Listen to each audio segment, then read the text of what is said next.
Good evening, everybody, and welcome to another edition of the Trail Trash Podcast. Jason, Garrett, and John bringing you this week's episode, and we are fortunate to have on a really talented runner tonight. I got the opportunity to talk to this gentleman. It's crazy to say this, but a couple years ago, which is wild. That I've actually ran a little bit with him on a trail. He was nice enough to put up with running with my slow self on a trail one time. And so he has a couple FKTs. He has a FKT on the Ice Age Trail and the Pinhoti Trail. He has he has done Western States. He has done some local stuff like Stump Jump, pretty much a lot of the Bad Beard races, Savage Golf, Hurt 100, and he has a big year planned ahead. We have the man Coree Woltering on. How's it going, Corey? You doing all right? Hey, I'm good. How are you guys? Doing great. So before we get into Corey stuff, I do need to make a quick call out. Listener Chris Cope uh, sent in a message. I made a bad call on a vehicle. So in the movie Smokey and the Bandit, which I have watched more times than you can count, um, Apparently not. you know what? You shut up. I basically said that the vehicle in it was a Pontiac Firebird. It was not. It was a Trans Am. A Trans Am is the Pontiac Firebird's big brother. Technically, it is a different car, but not really. So I still think I'm right on this. I don't think I'm wrong. But yeah, it's a Trans Am. So anyway, One of these days, we're going to work on that shot for shot remake with Jason's 2001 Honda Odyssey. you know what? That Honda Odyssey ain't going to make it much longer. So I think that Honda Odyssey has a better chance of coming back as an A-team vehicle than it does Smokey and the Bandit. That's right. All right. So we're moving on. So Corey, it's been a bit since I've talked to you, and since then you've done some pretty good stuff. Let's kind of recap 2023 a little bit. How did you feel like 23 was for you? Yeah. I don't know. I mean, 2023 was a year. Um, it was kind of a wild year because a lot of things, I don't feel like there's an end to like 2022. And so 2022, 2023 are all kind of a blur to me. 2023 started with Hurt 100, which I had been applying to get into Hurt for like the last 5 years or so, since 2018. And it was funny because I got into Hurt 100 and Western States, which I ran in 2018 and then had been applying to get back in. So, and I got into CCC. So it was one of those years where it's like everything I've been applying for since 2018, I finally got into everything. And, some people would say that's great. I thought it was an absolute nightmare. Because I mean, Hurt 100 is the second weekend of January. And so to basically have to roll all of your training from 2022 into an early season 100 and then recover and then get ready for Western States and then hope that you can hang on for CCC is just a big ask.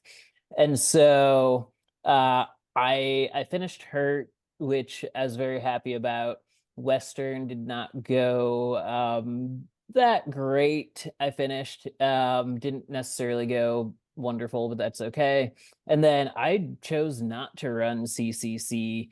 And mainly that was I just didn't want to have to keep training through the summer. And I also fell like 10 days before Western States, split my chin open, had 8 stitches in my chin, bruised ribs, and all of that. So just had to kind of recover. But Wow. but yeah, overall though, like with all that stuff, I mean, it was still a good year. Had some success at some shorter distances. I won Lake Sonoma Trail Marathon, finished on the podium at Fiery Gizzard, Savage Gulf, ended up winning Pine Mountain 40, which was my last race with the North Face. So yeah, there were a lot of highlights in there, but it was pretty up and down. Yeah. So, but real quick, Hurt 100, is it as gnarly as it looks in all the videos? I mean, it looks unbelievably gnarly. I mean, is that thing as gnarly as it looks on the videos? There are definitely parts of the course that are just as gnarly as you see on the videos. There's also a lot of runnable stuff on that course. And well, there's a lot of runnable stuff when you've been training in North Georgia. So it was kind of funny because I thought it was just going to be super gnarly, super difficult, and it was absolutely a hard race. And there are a lot of things that make that race hard, but I did not find it to be as technical as what I was told it was going to be. And so when I got there on the runnable sections, I just didn't feel like I even had the legs to run the runnable stuff because I just practiced technical ups, technical downs, that type of stuff, and kind of forgot about like, oh, like there are times where you can actually just run.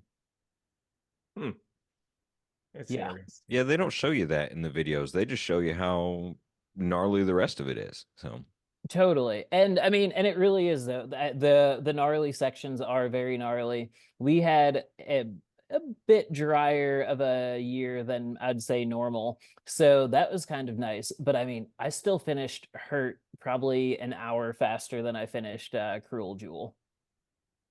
Cruel okay. Jewel. Yeah. Cruel Jewel's cruel. Yeah. So where would you rate Cruel Jewel for you? I mean, it would on a course wise. I mean, you've done a lot of stuff. I mean, how hard is Cruel Jewel? Yeah, I mean, Cruel Jewel's hard. It's not the hardest thing I've done. I honestly, I'm not even gonna put it in my top 5. But that's the thing. I mean, Cruel Jewel can be as hard as you want it to be. If you don't train for the race, it's going to be extremely hard. If you're trying to run a really fast time on it, then yes, it's going to be extremely hard. I mean, the key to Cruel Jewel is just keep moving. Yeah, like there are some races that I'd say there's more strategy to it or not, whatever. But like Cruel Jewel, you're going up or you're going down. There's nothing really flat, so just keep moving. So I have to ask, you said didn't make your top 5. I'm gonna put you on the spot. What is the hardest course you've been on? Yeah, hardest just strictly running course would be Ultra Trail Snowdonia over in Wales. Just an absolute monster of a course. It was 100K, 25,000 feet of gain in that 100K. There's just sections of scrambling on it where, I mean, you need 3 or 4 points of contact. The weather is never nice. It's like upper 30s, raining, 20, 30 mile per hour winds are just kind of standard with gust in the 60, 70 mile per hour range. Just an absolute nightmare. And so the first time, well, I guess, well, I'm actually going back this year, but the first time I was there, I came through the 50K in I think 9 hours, and it was like 13,000 feet of climbing in the 50K. I came through in 9 hours, and I just realized it was like, this is going to be a really long night. And so I had hoped to go there and like grab an automatic spot to CCC back in 2022. And I came through 50K in 9 hours. I'm like, I was not prepared to be out here all night, but it's going to be a really long night. how do you even get ready for something like that over here? That's a great question. I mean, did you have to practice? I mean, you say 3 or 4 points of contact. Did you have to practice bouldering of any kind just to get ready for that type of movement? I did not practice that, and I should have. And so now I know, and going back for 14 Peaks Ultra this June, I am definitely more excited for it now that I understand what it is, because there are no handrails, there are no guardrails, there's nothing, no ropes or chains or anything like that. So when you're going up and down these mountains, like it is on you to make sure you're doing it. And then when you're on these just ridges and these spines, like they're fully exposed, like fully out there in the elements. And that was actually just a little scary for me because I had just never been exposed to something that intense, especially in a race situation. And then it's like, oh, cool, we're doing this during the day. But then I forgot like half of that race is at night. And so to be doing that at night with the wind, the rain, I mean, there's snow, there's all kinds of stuff that I was just like, okay, racing over in Wales is just completely different. And I came back from that race and I swore that I was done racing. It was like, I've had a great career. I am done for good. I'm hanging this all up. Yeah. And then I finally turned it all around. But that race is the race where I was just like, I do not know that I love this. And then somehow I've signed up to go back and race in Wales again. So, you're one of those guys that's US based, but you really like international races. I've noticed that. This season you're starting off in Hong Kong, which is super exciting. Me and my wife was this close to planning a vacation in Hong Kong, and we opted for England and Spain instead. So you like a lot of international races. I notice you're in Hong Kong, you're in Croatia, you're back in Wales. What's the draw for the international races? Is it the environment? Is it the scenery? Is it the people? What is it that pulls you to doing these international style races? Yeah, a lot of that comes with sponsorship and just being able to go do these things. But I would say it's the connections that I've made with people over the years of just training, racing, meeting them at events, or people suggesting, hey, you should try this or that. And now being like East Coast based, it's actually much easier to get to, say, Europe than it was even when I was living in the Midwest. Because just cutting out those 2 hours of flight time, all of a sudden, I mean, you can fly Atlanta to London in 6.5 hours. And from Chattanooga, it will take you 8 hours to get to California. So if I can go to California and it's going to cost me probably $800 to $900 out of Chattanooga, or just drive down to Atlanta and I can fly to London for $600 round trip, I know where I'm going. And so it's the new experiences, but I feel like there's a lot that you can learn from racing internationally that you can bring back to the US. And so, like, after Wales, for example, I did not find a lot of things here to be that technical. And so even courses like Cruel Jewel, and which I'm running again this year, but after racing in Wales, I don't find Cruel Jewel to be that technical. And sure, it's a lot of climbing, but I mean, we also had 25,000 feet of climbing in this, 100K over in Wales. And so it kind of puts things into perspective like that. And I just feel lucky that I'm able to go have these experiences and then come back and I'm like, oh, this race that I found intimidating might not be so intimidating. 100%. So touching a little bit on the East Coast connection. So you're still in Chattanooga, correct?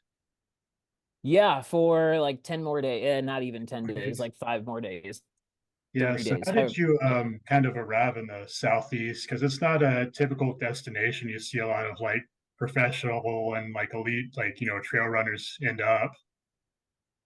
Yeah, the first time I came to Chattanooga was 2020 for Stump Jump 50K, and just really enjoyed that experience, enjoyed the environment of the race, the course, which is funny because now that is one course that I will happily support people on, but I do not feel the need to ever run again. I've run it twice, and I say that every single time that I'm never going to sign up for it again, which means I probably will. Yeah, me and But Jason have both been personally victimized by that course. yes, absolutely. Absolutely. But I just really fell in love with that and the community down here. And I've always been very vocal about just trying to, bring awareness, sponsorship to runners east of the Mississippi. And it's just so wild to me that companies don't actually put that much money into us out here, because there are a lot of very talented runners. And so when I was trying to decide what I was doing with my life in 2021, and figuring out where I wanted to go, a lot of people thought that I was going to move to Salt Lake City or to Boulder or Flagstaff, because I know a lot of people there, have connections. There's a bunch of people already there. And I was like, I'm moving to Chattanooga. And everyone's like, what? They're like, you can literally go anywhere, and that is where you are choosing. I said, absolutely. And so, I think the trails are great down here. Not just Tennessee, Georgia, Alabama, like everywhere down here has some amazing stuff. And I think it's truly underrated. And so that's why I enjoy just being down in this area. Yeah, I can, and you and I talked about that a little bit. We've actually talked about it a few times. And I do see what you're saying. There are a ton of athletes that's East-wise that just doesn't get a whole lot of recognition. And do you think that's because of just I want to say this without it sounding so bad. Do you think it's because we don't have as much famous like courses on the East Coast as we do on the West, or races, I guess you would say, because we have Western states. It's West. Hard Rock is out West. I guess you could technically say the Hurt 100 is out West, right? Um, Not a Sure. lot of real famous East Coast races. I wonder if that's it. I wonder if they feel like that the running just isn't as hard out here, or what it is. So it's actually kind of wild, because if you look at the 10 oldest 100-mile races in the country, like 6 of them are east of the Mississippi. So it's like, wait, where did this all, like, where has community been? Where have these big races been?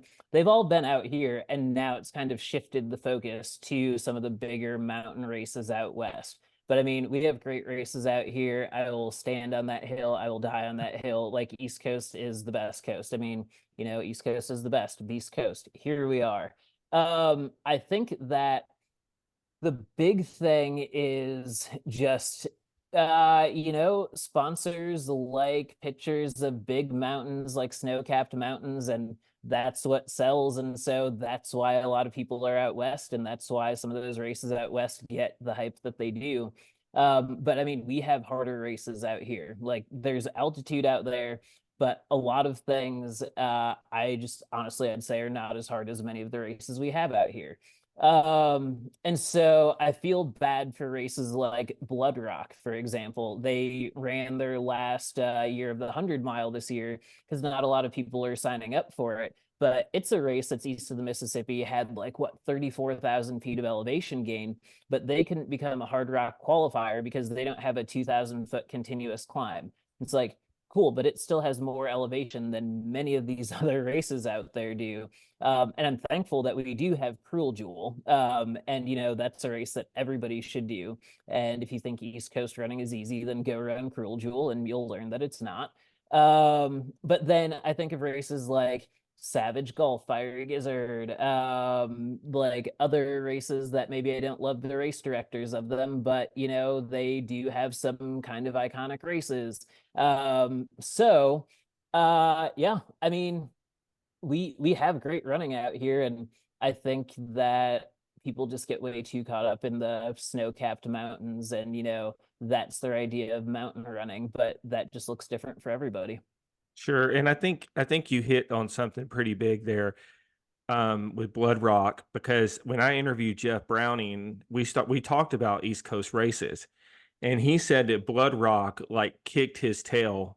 I mean, he won it obviously because he's Jeff Browning, but like he talked about how difficult that race was, and about how underrated that race was, and that more people should run it because of the sheer difficulty of just how hard that race is. And it just, it just doesn't. And I think you're right. I think, when you think about it, when people see trail running, they see Killian, right? Running across the Alps, tiptoeing across these peaks.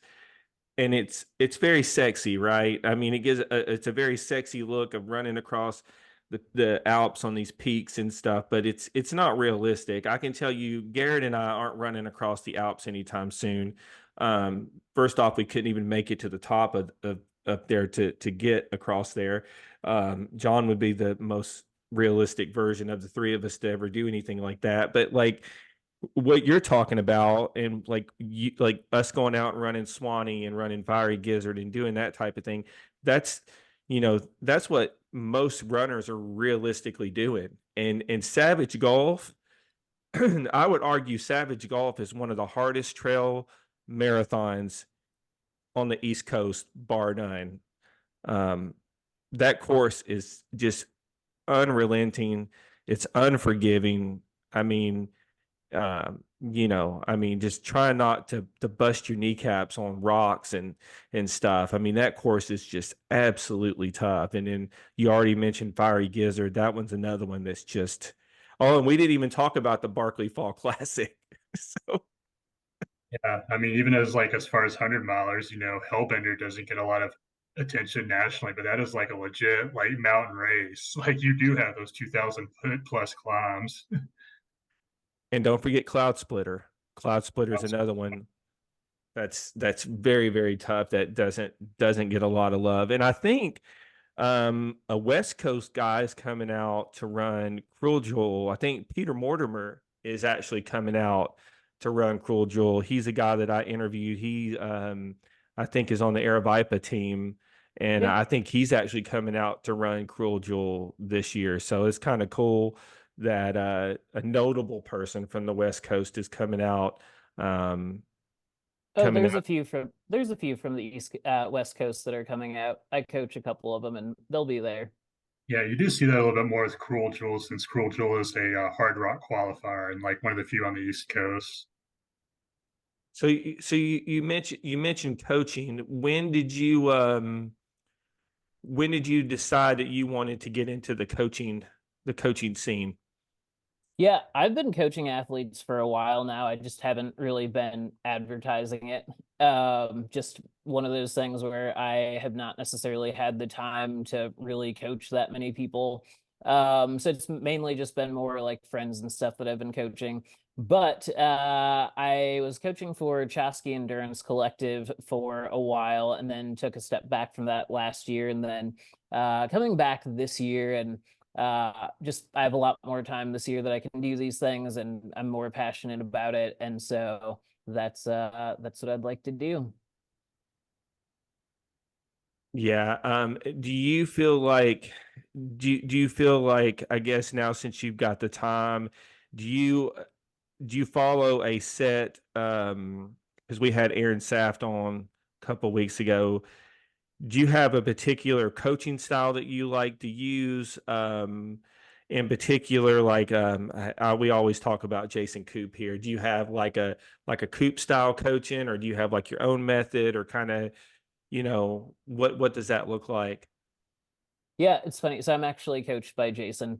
So yeah, that's fun. Honestly, it really depends on the athlete, just where they are, what their goals are. Because I mean, Coop is very scientific based, and it ends up being a lot of volume.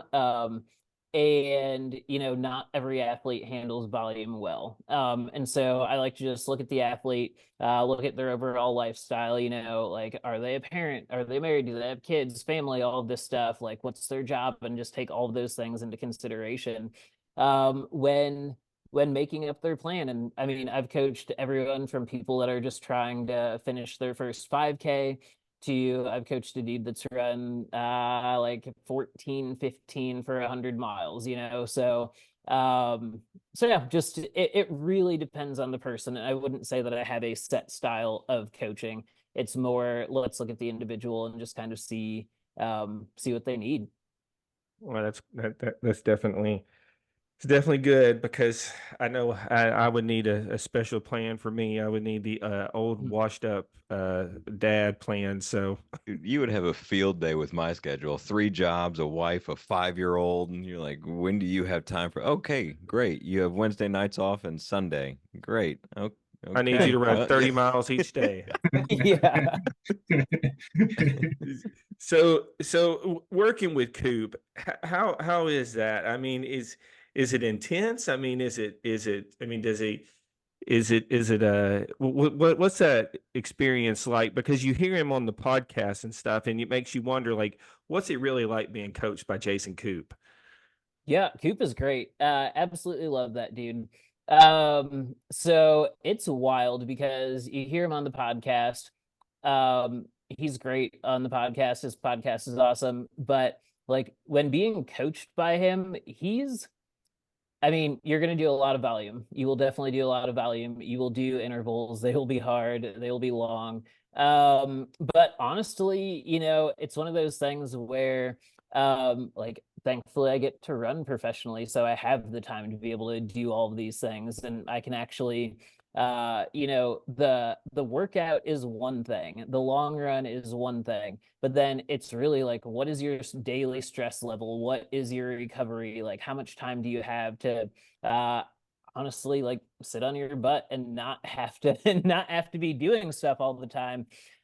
Because like a down week for me, like a normal regular week is probably 10 hours, which ends up being right around 60 to 70 miles. Probably 10,000 feet of gain is just like the standard, like, hey, this is a maintenance week or a down week. And then big weeks, like this week for me was 20 hours, which ended up being just over 100 miles with 25,000 feet of elevation gain.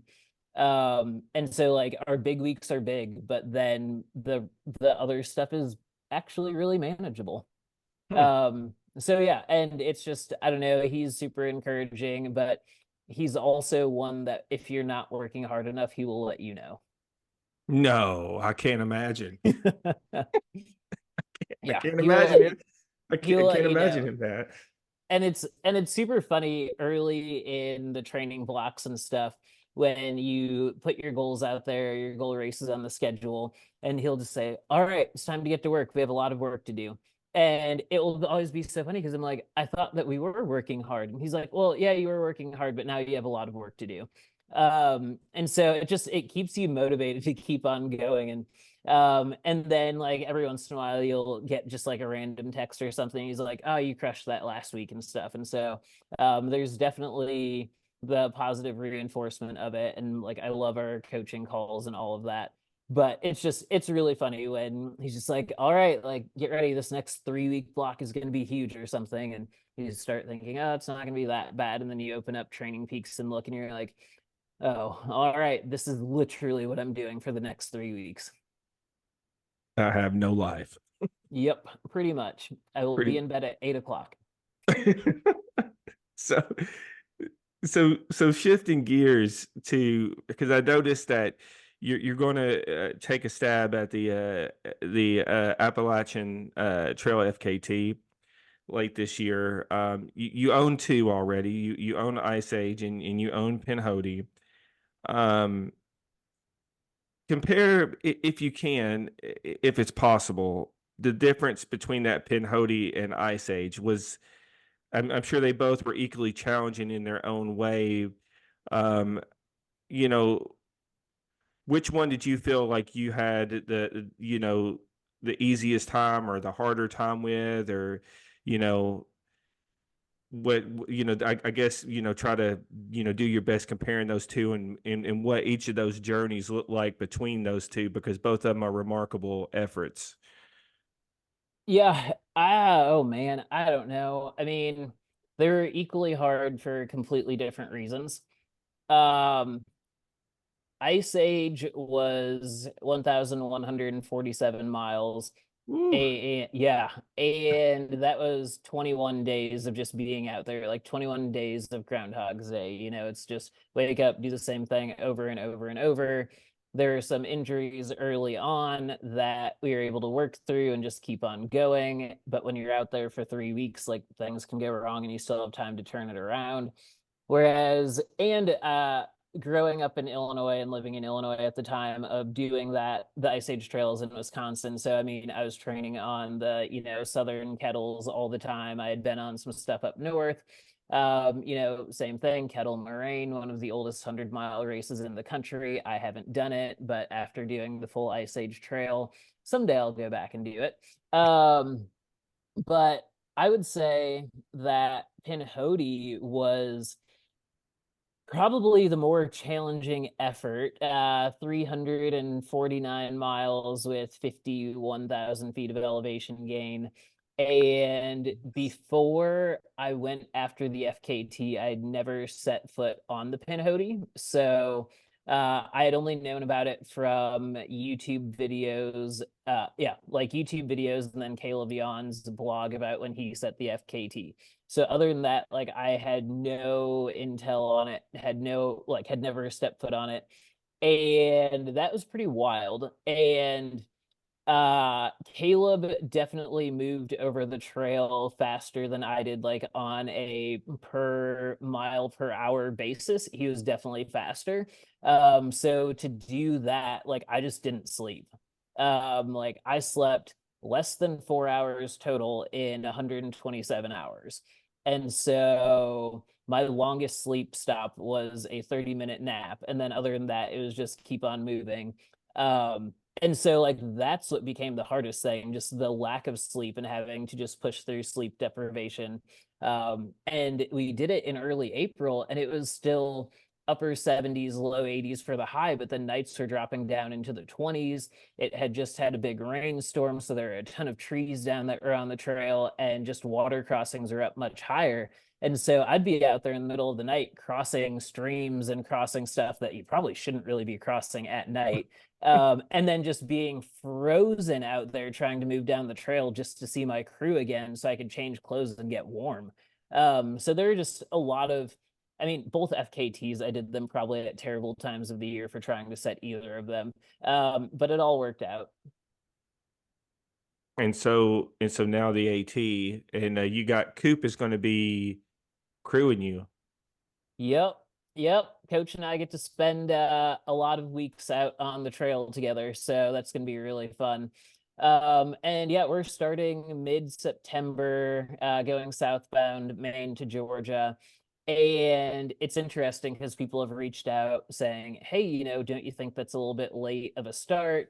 And I don't think it's a late start. I mean, you never know what the weather is going to be in the White Mountains of New Hampshire. And I mean, if it snows early, then sure, that can be an absolute nightmare. But if it doesn't snow in, late September, early October, then things will hopefully be good in terms of just weather along the trail, and not having to deal with the heat of the south, not having to deal with the rain up north at that time of year. So I don't know. A lot of people start June, July, August, and I think that there are better times to start.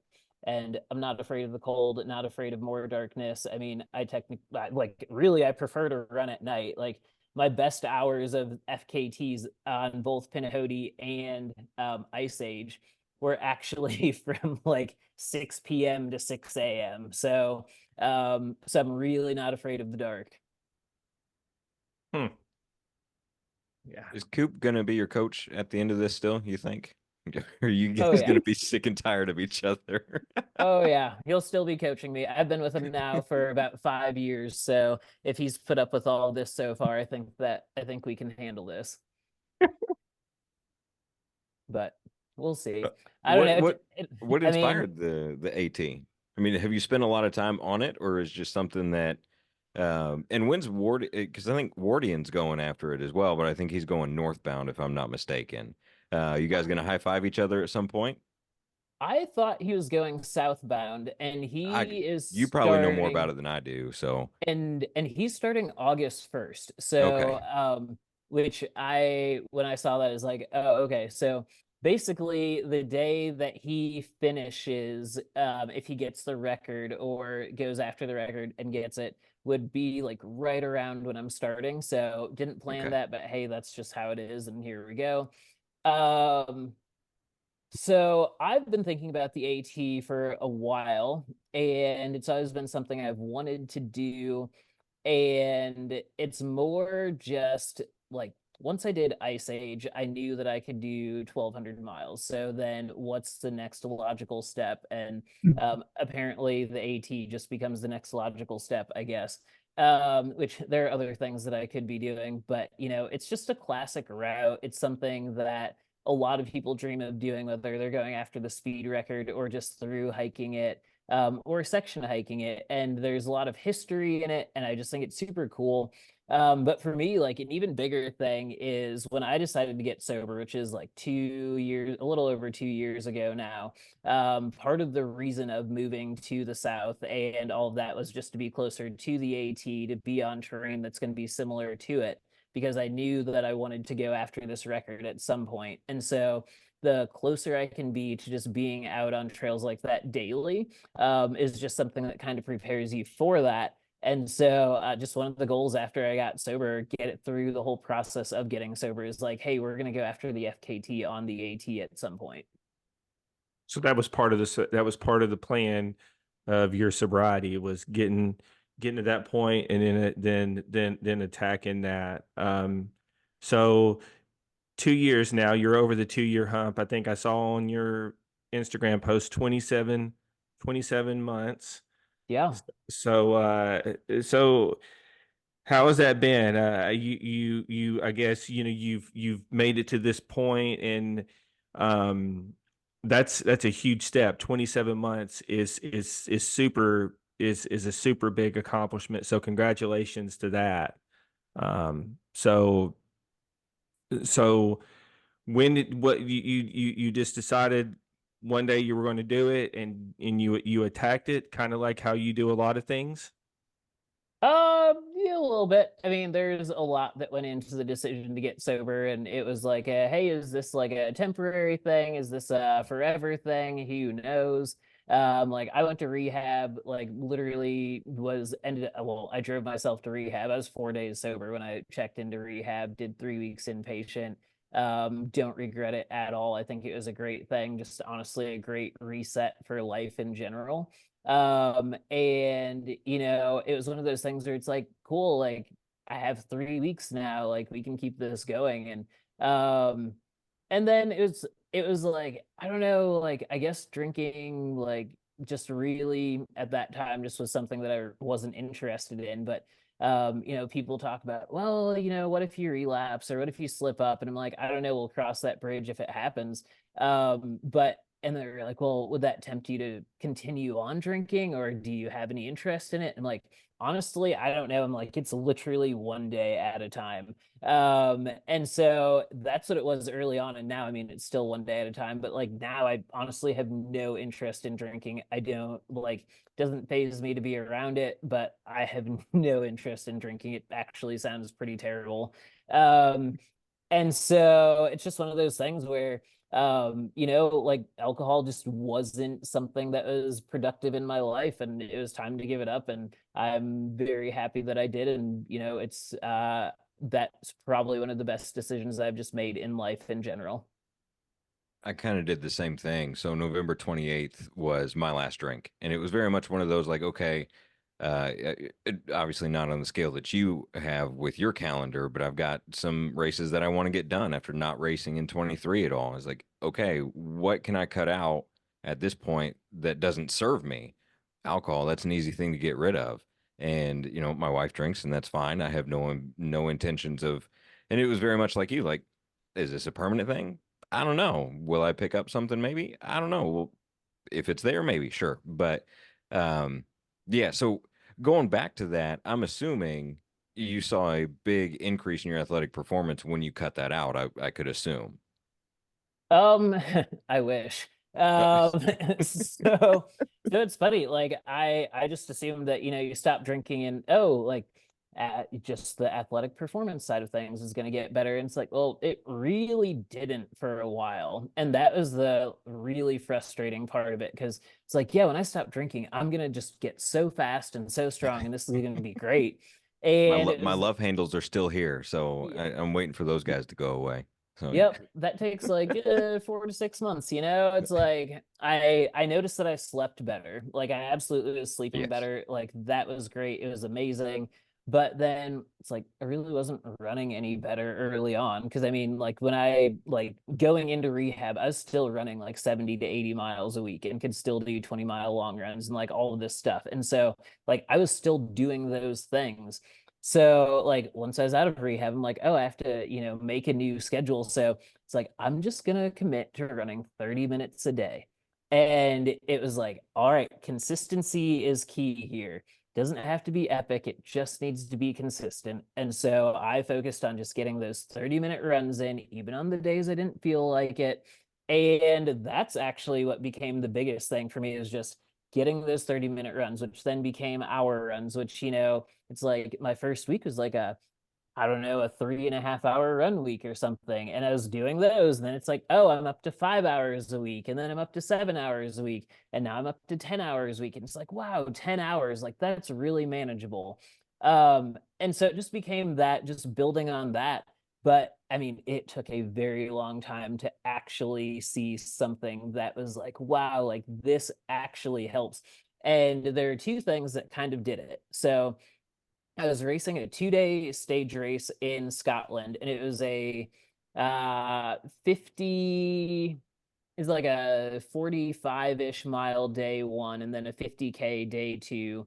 And just finished both days and actually ran better on day two than I did on day one. And I was like, wow, this is like pretty exciting. And that was right around the 6-month mark of sobriety. And I was like, okay, like this is good. And then 5 days later, I flew back to the States and then finished Cruel Jewel 100. And so that was the first time I was able to knock out a Hard Rock qualifier, which I was super thrilled about. So it's like Hard Rock, Western States, UTMB qualifier, knocked that all out. But 5 days before that, I was just finishing a 2-day stage race in Scotland. And so it's like, wow, like my recovery is actually like I'm like actually seeing benefits of being able to sleep better, recover better, and race 2 completely different races within a week and do well at all of it. And then on 1 year sober, I was in Sweden for a 110K race. And in that race, I ended up running like 75 minutes faster than my 100K PR through the 100K mark, and then still finished that race like 45 minutes faster than my previous fastest 100K. And that was when I'm like, oh, wow, like running is actually going well. And you touched on it. It's so funny that people think that, oh, I need a nightcap because it'll help me sleep. But alcohol is such a terrible sleep aid. And you do not get a good night's sleep at all. Even, and Jason and I have talked about it because we both wear a Whoop, and it tracks your sleep pretty accurately. There are some things it doesn't do well, but that's a whole other conversation. But he'll be like, just, had a beer last night, and he'll screenshot his sleep. And I'm like, see, this is the thing that when people are like, yeah, I need a nightcap. I'm like, no, then you're grabbing the wrong thing. Grab some chamomile tea if you need a nightcap. Like your bourbon's not going to do it. No, because it really messes with your heart rate, your ability to rest. And he's right. I've screenshotted multiple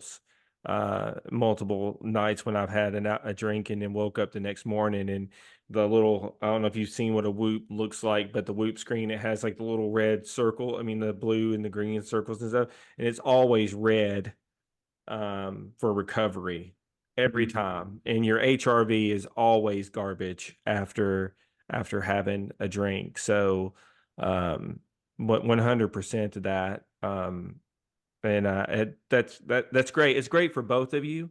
So congratulations to you, Corey, and congratulations, Garrett, on your accomplishment.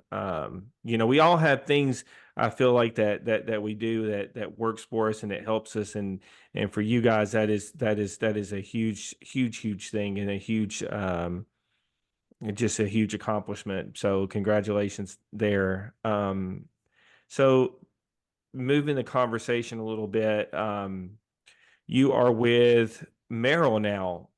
It's weird for me because I've seen you in the same clothes now for a very long time, and I'm looking at your post and I see you in different clothes, and I always have to take a double take, and I'm like, wait a minute, is that Coree? That is Coree, you know. So you are working with Merrill now. So talk a little bit about how that came to be. Yeah, I am super excited to be with Merrill. I feel like it's one of those things that was probably going to happen at some point. And so I had a great 5 years with the North Face. They've done a lot for me. I'm thankful for the experiences I've had, and just honestly, like, they're a great company. But at some point it's time for things to change, and I feel like there's just been a lot of change in my life over the last few years, and it was one of those where I just don't know that focusing on Western states or a Hard Rock or a UTMB is something that I'm super passionate about right now. Last year, I had the opportunity to go back to Western states and then literally passed out in my hallway, 10 days before the race, where I ended up in the ER. And so, and that just became a lot of just stress and just exhaustion, basically. And so with that, I felt like I always had to just chase certain races to check certain boxes, to make sure we're doing things for contracts and stuff. And, I just didn't want to have to do that this year. And the North Face was still great about that. And they still offered me another, like, an extended contract. And I think I was just ready to kind of look at the other options, though, and thankfully I did have other options. Like, I felt very fortunate to be in a position where I could look and just kind of decide what I really wanted to do. And Merrill has reached out before, and we talked again this year, and it just really felt like the right fit. And I just couldn't be happier with it, to be completely honest. I mean, the footwear that Merrill is putting out is absolutely great. They are a very underrated brand in the trail running world. In hiking footwear, they're known for the Merrill Moab. I mean, I call it the dad shoe. Like, and that's what I thought. Like, the first time Merrill reached out, I was like, no thanks. I'm like, I'm at the North Face, and they're like, oh, okay. And I was looking at their stuff, and I just always see the Moab, and I'm like, yeah, why would I want to run in dad shoes? But then now that I actually see the trail running footwear that they're doing, I'm like, okay, cool. Like, can I also get a pair of those dad shoes to go hiking? But these are the shoes I'm going to use for running. And just honestly could not be happier. Let me ask about that, because is it similar? And if you can't talk about it, that's fine. Is it similar when you become a free agent, for lack of a better way to describe it, because that's just the best way I can relate to it, right? Do you get to pitch yourself, or do companies come pitch to you? Like when an NFL player is a free agent, they go tour facilities and people bring them in and they have all these phone calls. Is it similar to that in the sponsored athlete world? I have zero clue. Yeah, it can definitely be similar to that. And so if you're lucky, you might have companies that are kind of reaching out to you, or, just testing the waters and just seeing how things are going. Otherwise, you have to be able to pitch yourself to these other companies, or if you get an agent, then, the agent can do that for you. I do not have an agent. I don't necessarily care to work with an agent because I've been doing it myself. And Right. at the end of the day, unless you're like Jim Walmsley or, Courtney, there's really not that much money in trail running, so you don't need an agent. I was gonna say, Um, are there agents in trail running? I just haven't. oh, there definitely are, but I mean, depending on the company that you're trying to work with, like, some companies will work with agents, other companies want to deal directly with the athlete. And at the end of the day, like, the agent isn't necessarily going to get you any more money than what you're already making.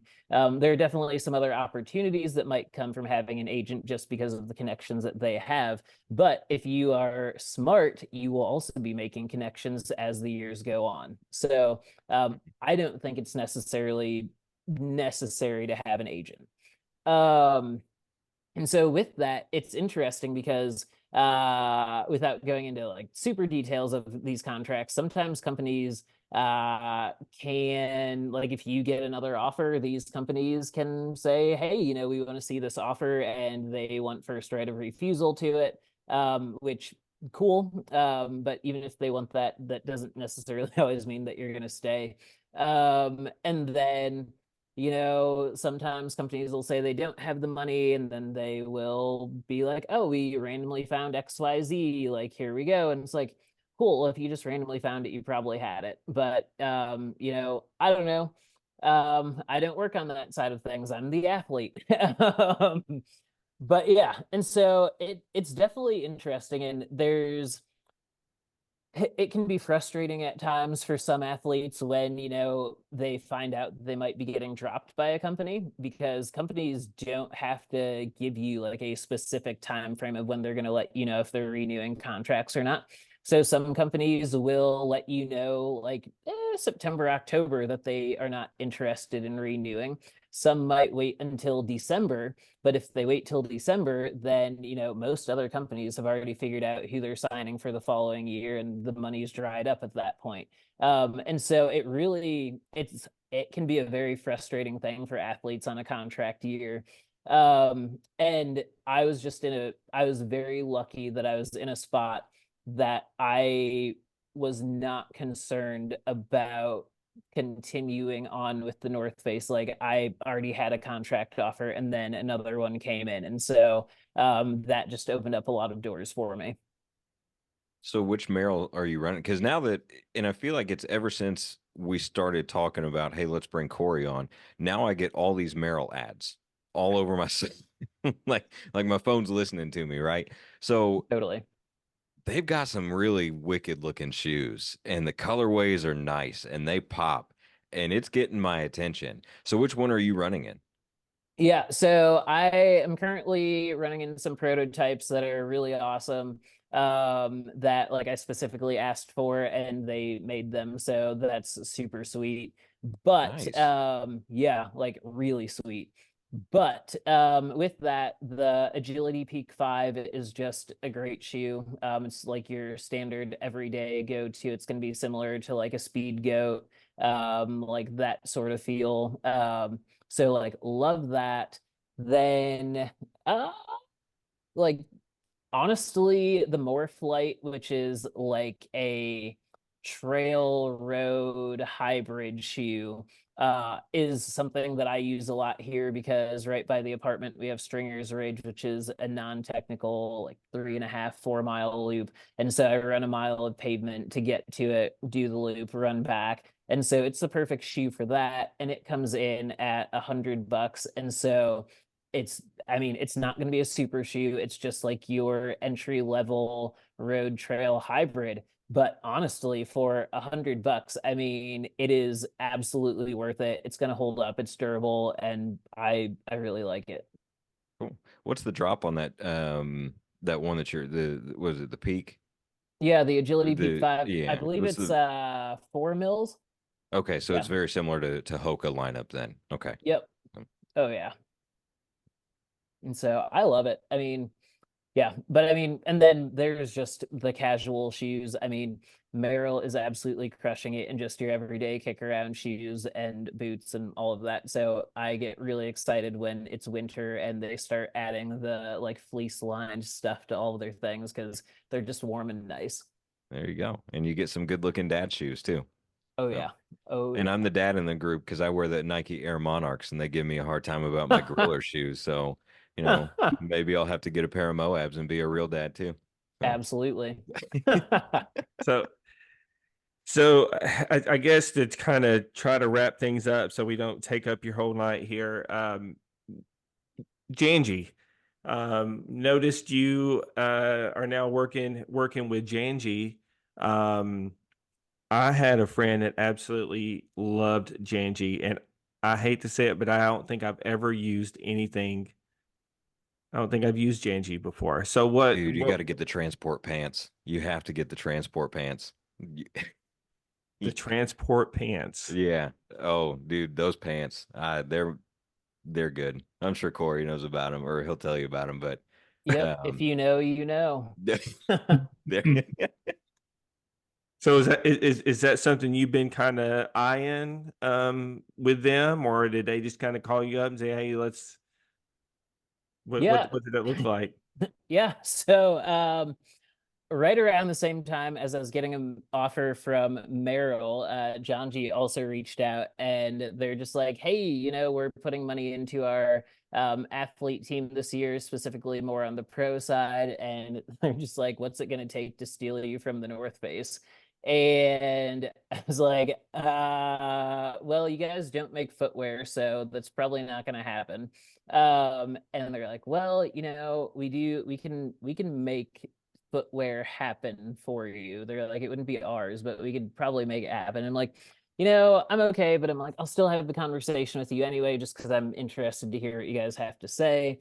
And I actually knew the athlete manager just from being in Bozeman for some races and stuff. And she's like, yeah, like we want to support athletes and tell their stories. And it's like, okay. And then we started talking a little bit more, and then Merrill made an offer. And it's like, well, Merrill's making an offer, and she's like, see, we do clothing really well. Merrill does footwear really well. Like this, there could be an opportunity for a partnership there. And so I brought that up to Merrill, and they're like, we are not opposed to the idea. And so then it's like, boom. I ended up signing with both of them and just absolutely love it. And so now it's like I get the best of both worlds. John G makes amazing clothing, absolutely love it. The transit pants. Yeah, transit. I was going to Yeah, correct myself before Chris called me out in a show notes or a comments or a review. yeah, Make that yeah, my Trans Am statement. So, but yes, it is the transit, not the transport. Transit yep. pants. So like the transit pants, absolutely love them. And then like for winter, they make the Atlas pants, which windproof, waterproof, have a bit of thermalness to them. And so it was one of those things where when I left TNF, I was honestly slightly concerned about just what gear I was going to wear in the different elements. Because I mean, TNF does make gear for literally everything. And then it's like, oh, John G stepped in and they can also make gear for anything.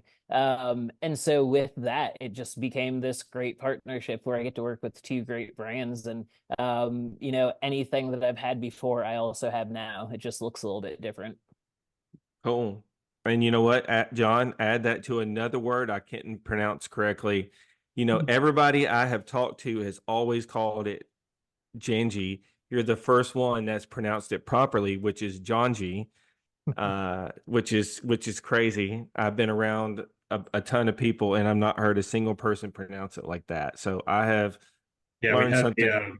we have a bingo card for the show, and one in the free square is Jason mispronouncing a word or a name.